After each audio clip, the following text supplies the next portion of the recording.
Kumusta na siya, Dok? Bigla siyang nawala ng malay pagkatapos sumakit ng ulo niya. Tanong ni Albert. Wala namang problema sa kanya. Sa ngayon ay kailangan niya muna ng sapat na pahinga at iwasan ng sobrang pag-iisip. Hindi kinaya ng utak niya ang sobrang pressure ng maalala ang nakaraan niya. Kaya nag-trigger ito ng stress, dahilan para mawalan siya ng malay. Dok, may pag-asa po bang maalala ko ang aking nakaraan? Tanong ni Ella nang magising na rin ito. Kanina nang magising siya, napagtanto niyang nakahiga pala siya sa loob ng private room at nagkataong narinig niya ang lahat ng sinabi ng doktor. Iha, normal na sa tao na habang tumatanda ay nakakalimutan niya ang alaala ng kanyang pagkabata. Ngunit minsan may mga karanasan sa kanyang pagkabata na hindi kayang kalimutan sa panahon at bumabalik ito kung mararanasan niya ulit iyon. Huwag mong i-pressure ang iyong utak para piliting makaalala dahil lalo lang itong sasakit. Hayaan mong kusa itong lalabas sa tamang panahon na kakailanganin mo siya. Napakurap ang kanyang mga mata sa sinabi ng doktor. Yes, Doc, salamat. Agad niyang sagot, ngunit parang nakatulala pa rin. Niyakap siya ng kanyang lolo Albert habang tinatapunan ng tingin si Mr. Morris at agad naman itong naintindihan. Lumabas muna ang lahat sa private room na yon at dalawa na lang silang naiwan sa loob upang makapag-usap ng maayos. Cassie, ang tagal ka naming hinanap ng lola si Lina mo. Sabi nito habang hinahagod ang likod ni Ella. Lolo, ano po bang nangyari sa akin? Bakit ako nawalay sa aking mga magulang? Ikaw lang ang nakakaalam ng totoong nangyari sa nakaraan na po. Tinawagan ako ng mami mo noon bago siya pinatay. Ang kwintas na suot mo ang siyang magpapatunay na anak ka niya. At ikaw lang ang nag-iisang tagapagmana ng lahat ng yaman ng pamilya Fuentabella at pamilya Colster. Ang daddy Dave mo ay isang Colster at ang iyong mami Ara ay isang Fuentabella. Kaya naging Fuentabella ang apelyido mo noong maliit ka pa ay dahil sinadya ng mami mo iyon. Ayaw niyang madamay ka sa gulo ng daddy mo. Gusto kong malaman mo na makapangyarihan ng pamilya Colster. Ngunit mas makapangyarihan ng mommy mo. Lahat ng yaman ng Fuentabella ay bunga ng pinaghirapan ng iyong ina. Maiintindihan mo ang lahat pagdating ng panahon na po. Ang mahabang paliwanag ni Albert sa apo, ngunit bakas pa rin ang kulungkutan sa mukha nito. Naguluhan si Ella sa sinabi ng kanyang apo. Ano ba ang kaugnayan niya kay Raven Colster? Tanong niya sa sarili nang marinig ulit ang sinabi ng lolo niya. Mayroong diary ang mami mo na naiwan. At ikaw lamang ang makakabukas nun dahil nasa loob ng kwintas mo, nakaukit ang password. Kaya hanggang ngayon hindi namin alam kung ano ang tunay na nangyari noong panahon na pinuksa sila dahil hindi namin mabubuksan ang safety box kung saan nakalagay ang diary ng mami mo. At ngayong natagpuan na kita, alam kong unti-unti nang magkakaroon ng liwanag ang lahat. Sa ngayon, nagpapasalamat ako sa Diyos at natagpuan na kita. Ako rin po, Lolo. Sobra po akong nalungkot nang malaman ko na ampon lang pala ako. Kaya matagal ko na rin kayong hinahanap. Ngunit ngayong nagkita na tayo, pakiramdam ko pinaglaruan ulit ako ng tadhana dahil hindi ko man lang mayakap ang aking mga magulang. At ang masakit pa, dahil sa akin, hindi nagkaroon ng hustisya ang pagkawala nila. Lolo, kahit anong pilit ko, hindi ko talaga maalala. Mayroon po akong napanaginipan, ngunit pagising ko, naging malabo na po sa akin ang lahat. At hindi ako sigurado sa panaginip ko. Huwag mong pilitin ang iyong sarili, apo. Ang sabi ng doktor, hintayin lang natin dahil ang tadhana ang nagpapasya kung kailan kusang lalabas ang iyong alaala. Sumama ka sa amin sa New York, Cassie. Nandoon ang buhay mo mula pa noong ipinanganak ka. Umangat siya ng tingin at nagdadalawang isip. Lolo, may asawa na po ako ngayon at hindi ganun kadali para sa akin na iwanan siya. Mahal na mahal ko si Mike, Lolo. Sana po maintindihan niyo ang kalagayan ko. Umiiyak niyang pagkakasabi. Malalim na buntong hininga ang pinakawala ni Albert. Naiintindihan kita, apo. Kung hindi ka sasama sa amin sa Amerika, hihintayin na lang namin kung kailan ka uuwi doon. Ngayong natagpuan ka na namin, kailangan muna naming bumalik sa New York para asikasuhin ang mga negosyo. Iyahanda ko ang lahat doon para sa pagbabalik mo. Thank you po, Lolo. Mamimiss ko po kayo. Nagyakapan muli sila na parehong umiiyak. Sana magkaroon ka ng pagkakataon na makita man lang ang lola mo, Cassie. Namimiss ka na niya. Lagi kanyang bukang bibig sa akin. Gagawa po ako ng paraan para magkita kami, Lolo. Sa ngayon, gusto ko munang itago ang lahat tungkol sa tunay kong pagkatao. Mayroong nagtatangka sa buhay namin ni Mike, kaya ayoko kayong madamay. At isa pa, kailangan ko munang malaman ang laman ng diary ng mommy. Hindi natin alam kung sino ang pumatay sa kanila. Baka alam na nila na buhay pa ako. Nauunawaan ko ang ibig mong sabihin, Apo. Alam kong mahal ka ni Mike at kaya kanyang protektahan. Basta wag mong kalimutan na tumawag sa amin sakaling may kailangan ka. Makakaasa po kayong tatawag ako palagi sa inyo, Lolo. Siya nga po pala, saan po ngayon nakalagay ang safety box na may lamang diary ni Mommy? Sa pagkakaalam ko, may pinatayong Cassie Palace ang Mommy at Daddy mo sa New York. Sa loob ng palace na yon ay may isang nakatagong library. Iisa lang ang password ng library na yon at ng safety box. Sana lahat ay maalala mo, Cassie, dahil sa iyo lang ipinagkatiwala ng Mommy mo ang tungkol sa palace na yon. Sinabi noon ng abogado ng Mommy mo na lahat ng kapangyarihan niya ay ililipat sa iyo. Kapag dumating ka na sa edad na 18, ikaw lang ang susi ng nangyari sa nakaraan, Cassie. Matanda na kami ng lola mo at ikaw na lang ang pag-asa namin para mabigyan ng hustisya ang pagkamatay ng iyong mga magulang. Maghihintay ako kung kailan ka na handa, Cassie. Pagkatapos ng kanilang pag-uusap, ay agad na silang lahat na lumabas ng restaurant na yon. Ilang oras na siyang nakahiga, ngunit hindi pa rin siya dalawin ng antok. Iyak lang siya ng iyak dahil sa mga nalaman niya ngayong araw. Wala na pala ang mga magulang niya. Maya-maya ay tumawag si Mike sa kanya. Hello, sweetheart. Namimiss talaga kita. Kumusta ka naman dyan? Okay lang naman ako dito, babe. Ikaw, kailan ka uuwi? Pilit niyang pinapakalma ang sarili. Bakit? Namimiss na ba ako ng baby ko? Medyo. Kiming sagot niya rito. Bakit naman mukhang matamlay ang baby ko ngayon? May nangyari ba? Nag-aalala na tanong ni Mike sa kabilang linya. Wala naman, babe. Gusto ko lang mayakap ka. Parang naiiyak niyang sabi. Sweetheart, may problema ka ba? Nag-aalala na tanong ni Mike. Tumahimik muna siya dahil pakiramdam niya ay kapag nagsasalita siya, ay talagang mahahalata ng kanyang asawa ang kanyang pag-iyak. Gusto niyang kayakap ang asawa niya sa mga sandaling ito na nahihirapan ang kalooban niya. Sweetheart, babe, answer me please. Andyan ka pa rin ba, sweetheart? Anong nangyari sa'yo? God knows na gusto niyang sagutin ng asawa sa mga tanong nito. Ngunit hindi siya makapagsalita ng maayos at pinigilan niyang mapahagulhol. Agad niyang pinatay na lang ang tawag. Samantala, hello, boss. Nalimpungatan si Alma nang bigla niyang marinig ang parang galit na boses ng kanyang boss sa telepono. Elma, sabihin mo nga sa akin, may nangyari ba sa Ma'am Ella mo? Bigla siyang namutla sa tanong ng kanyang boss. Ano bang isasagot niya? Boss, wala akong alam sa nangyari kay Ma'am Ella ngayon. Okay naman po siya kanina. Baka namimiss lang po kayo. Dagdag niyang sagot dito. Alam niyang nagsisinungaling siya. Pero pangako niya sa kanyang kuya na walang pwedeng makaalam ng pagkikita nila kanina. Pinagpawisan siya ng malamig sa noo. Siguraduhin mo lang, Elma, na hindi ka nagsisinungaling. Dahil kapag oras na malaman ko na nagsisinungaling ka, alam mo na ang mangyayari sa'yo. Agad nitong pinatay ang tawag. Kinabukasan, nagising siya na parang mabigat ang kanyang katawan at kung anong mabibigat na bagay na nakadantay sa kanyang baywang. Nang tuluyan niyang imulat ang kanyang mga mata, ay agad siyang napabalikwas ng bangon. Nang makitang si Mike ang yumayakap sa kanya. Ha? Panaginip lang ba to? Paanong nandito siya? Samantalang kagabi nandoon pa siya sa New York. Kumusta na ang pakiramdam mo, sweetheart? Sabay halik nito sa kanyang labi. I miss you, my wife. Tahimik na yumakap kaagad siya sa asawa na parang iiyak na naman, ngunit agad niyang pinigilan. Ibinaon na lang niya ang mukha at siniksik ang sarili sa dibdib nito para humugot ng lakas.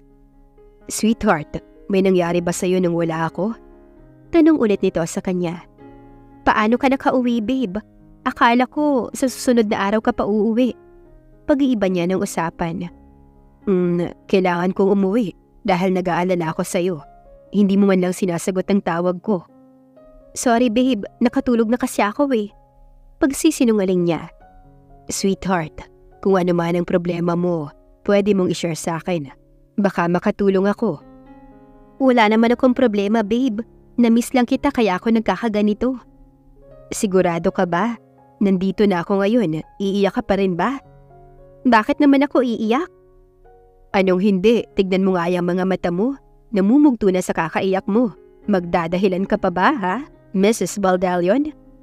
Sinabi ko na, Agad na pinatahimik ng mga labi ni Mike ang mga labi niya nang may sasabihin pa sana. Yan ang parusa ko sa pagdadahilan mo. Wika nito pagkatapos bitawan ng mga labi niya. Bakit ba ang hilig mong halikan ako sa tuwing nagsasalita? Kasi ayokong marinig ang anumang dahilan mo na masyadong halata. Tsaka siya nito nilamuko silit ng halik. Teka babe. Nagpupumigla siya sa paghalik nito. Yung totoo, paano ka nakauwi? Walang imposible sa akin, babe. Nasa biyahe na ako kahapon nang tumawag ako. Gusto sana kitang sorpresahin ngunit ako palang masosorpresa sa inasal mo. Halika nga dito. Nanggigigil ako sa iyo eh. Pinag-alala mo ako, kaya may punishment ka sa akin. 3 years after. Ella, sandali! Napatigil siya sa paglalakad nang marinig niyang may tumatawag sa kanya. Nang lingunin niya ito ay nakita niya si Marie na humahangos habang malalaki ang mga hakbang na papalapit sa kanya. Pwede ba kitang makausap sandali? Doon sa may coffee shop sa labas nitong university na lang tayo mag-usap ng maayos. Bakit? Wala akong oras. Kailangan ko nang umuwi ngayon para mag-aral. May exam pa ako bukas. Kailangan pa ba yan? Simula nang pumasok ka dito sa university, ikaw ang laging nangunguna. Lahat ng professor bilib na bilib sa katalinuhan mo. Kaya pwede bang mag-chill-chill ka muna sandali, sister? Saglit siyang natigilan nang tinawag siya nitong sister. Sabihin mo na kung anong kailangan mo, Marie. Nagmamadali ako. Umaasa ka bang susunduin ka ngayon ni Kuya? Hindi mo ba alam na magkasama sila ngayon ni Sandra? Anong ibig mong sabihin? Nakakunot noong tanong niya rito. Well, dahil hindi ka naman sasama sa akin para mag-coffee sa labas, bibigyan na lang kita ng tip. Room number 403, Shangri-La Hotel, 9 p.m. Diyan mo malalaman kung ano ka sa buhay ng kuya ko. Hindi ko na kailangan pumunta. Malaki ang tiwala ko sa kuya mo. Kahit magkasama sila ni Sandra, wala akong pakialam. Mahal niya ako at sapat na sa akin yun. Matapang niyang sagot kay Marie. Ha, ewan ko sa'yo. Matalino ka nga. Syunga ka naman pagdating sa pag-ibig. Ikaw ang bahala. At least sinabihan na kita. Huwag mo akong sisihin kung sakaling malaman mo na nauntog ulit ang ulo ni kuya at na-realize niya si Sandra talaga ang mahal niya. Inirapan muna siya nito bago padabog na umalis.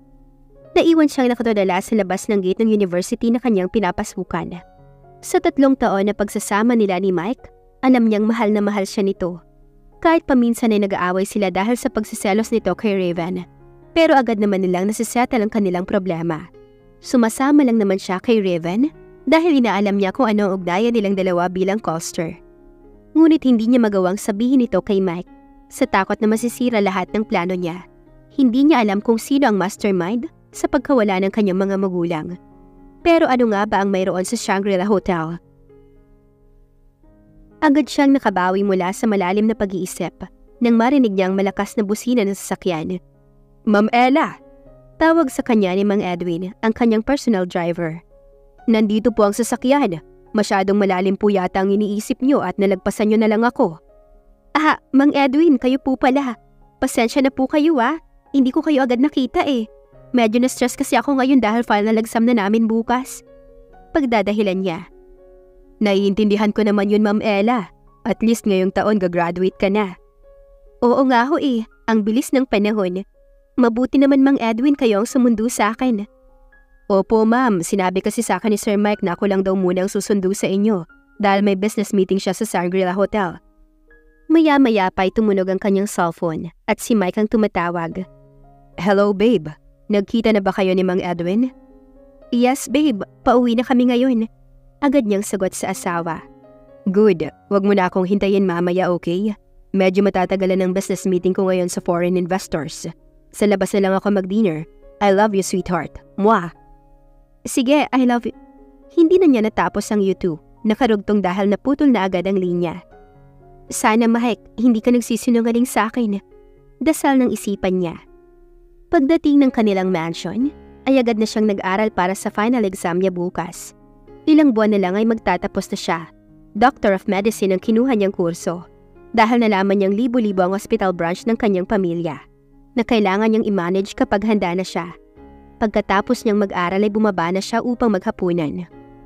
Oh iha, mabuti't bumaba ka na. Inihanda ko na ang hapunan mo. Masiglang bati ni Aling Martha. Simula na mawala ang daddy ni Mike, 1 taon ang nakararaan, ay dito na ulit sila umuwi sa mansyon mismo ng asawa. Si Sandra at Marie ngayon ang magkasama sa mansyon ng daddy niya. Dahil simula pa noong bata, sila na ang laging magkasama. Umupo siya sa dining table at sabay na silang kumain ni Nanay Martha. Parang nanay na rin kung ituring niya ang huli, dahil ito ang lagi nilang karamay ni Mike sa tuwing nag-aaway sila. Masaya silang nagkwakwentuhan habang kumakain nang biglang umilaw ang kanyang cellphone at nakita niyang may pictures na ipinadala sa kanya. Bumagsak ang kanyang mga panga nang makita niya ang picture ni Mike na nakaakbay kay Sandra habang namumungay ang mga mata nito. Nakakaakit ang mga tingin sa dalaga. Napaka-intimidate ng pagkakatinginan ng dalawa. Parang pinipiga ng mahigpit ang kanyang puso at nahihirapan siyang huminga. Nagtataka si Nanay Martha kung bakit bigla na lang hindi maipinta ang mukha ni Ella habang nakatitig ito sa cellphone. Mas lalo pa siyang nalito nang makita niyang agad itong tumakbo paakyat ng kanyang kwarto. Samantala, pag-akyat ni Ella ay agad siyang nagbihas at pinaalalahanan ng kanyang sarili na mali ang mga hinala niya. Pupunta siya ngayon sa Shangri-La Hotel para sunduin si Mike. Kalahating oras pa ang nakaraan ay agad na siyang nasa harapan ng hotel. Nag-taxi lang siya papunta rito dahil ayaw niyang makahalata ang mga tao sa mansyon na lumabas siya. Pumasok siya sa hotel at hinanap ang room 403 sa loob. Gusto niyang makumpirma kung totoo ang sinasabi ni Marie sa kanya kanina. Habang naglalakad siya sa gitna ng hallway, nadaraanan niya ang bawat room number sa gilid. Lalong bumibilis ang kaba na nararamdaman niya habang papalapit siya sa room number na hinahanap niya. Room number 398, 399, 400, 401, 402, 403. Hindi na niya mapigilan ng sobrang lakas na kaba ng kanyang nararamdaman. Kakatok na sana siya, ngunit agad siyang natigilan nang marinig ang pangalan niya na sinasambit ng babae sa loob. Hindi na kinaya ni Ella ang mga samot-saring halinghing ng 2 baboy na nasa loob ng silid na yon. Mabigat ang mga paa niya habang naglalakad palabas ng hotel. Hindi na malinaw sa kanya ang dinaraanan dahil nanalabo na ng luha ang kanyang mga mata. Nahihirapan siyang huminga sa sobrang sakit na nararamdaman niya. Bakit? Bakit, Mike?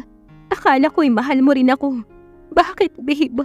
Bakit mo nagawa sa akin to? Mas pinili kitang samahan kaysa sa aking lolo at lola na ngayon ko lang nakilala. Nagawa kong ituon ang buong atensyon ko sa iyo kaysa ang paghahanap ng ustisya sa pagkamatay ng aking ama't ina. Naging walang kwenta akong anak para sa iyo, Mike. Bakit? Masaya naman tayong dalawa, diba? Nangako ka. Bakit mo ako nagawang lokohin? Puno ng panunumbat para kay Mike ang puso ni Ella. Bagaman hindi niya isinatinig, ay napupuno pa rin ng puot ang kanyang damdamin. Bumubuhos ang luha ni Ella habang papaalis sa lugar na yon. Naglalakad siya sa daan na parang wala sa sarili dahil sa sakit na kanyang nararamdaman.